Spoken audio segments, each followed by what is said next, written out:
the end of Oak Street. Now, I've been holding off on this review for a few days because there is a few... I've got a few bugbears. Now, first off, let's go with the good stuff. Now, the director of this film needs to do...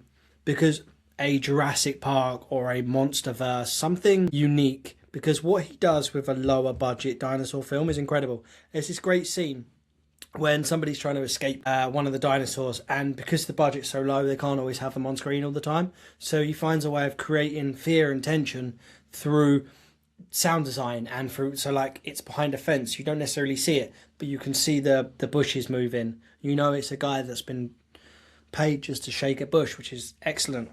But like he manages a way of doing it where it doesn't feel cheap. It feels, you can still feel the tension, and it comes down to the acting as well, like what he pulls from his actors.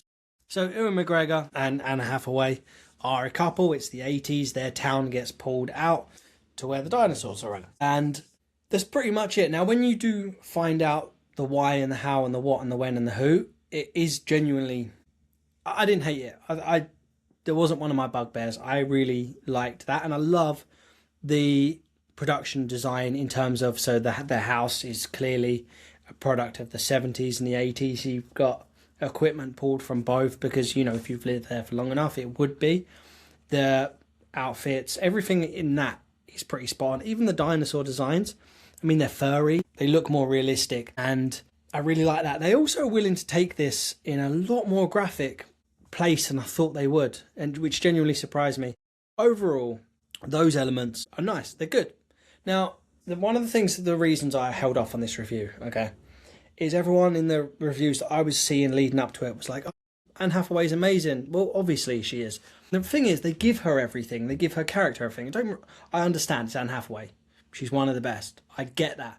But they do it by making every male character around her a fucking idiot or a dumbass. And I feel like I talk about this in more reviews than I should these days. But you don't need to make like Drive Away Dolls where you had experienced police officers and hitmen getting taken out by like, do you know what I mean? And you don't need to make one character look stupid to make the rest look good. But in this, all of the men are idiots. I mean, there's a 50-foot dinosaur and one of the lads has got a bow. And if you've seen my videos, I've normally got a couple behind me. It's a 50-foot dinosaur. Even I wouldn't miss that shot. And they're just like, what happened? No, none of the men in this film make any decision which A, affects the outcome, or B, does anything to help in any way whatsoever. And it's kind of frustrating when you're like, they could have had a moment of family unity. They could have used all their skills.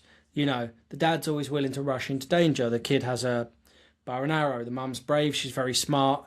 You know, the daughter's resourceful. You could have pulled from all these things, but they take... It's just all... Let's give it all to Anne Hathaway and her daughter, and the boys are just bumbling dumbasses. And it really annoyed me. Like, that just seems to be every film nowadays. And now I'm going to go into a little bit of spoilers, okay? So, here we go. The men in this film are so stupid that by the end of the film, they have to rewrite time to save everyone. They save Ewan McGregor's character, because he got eaten beforehand, right?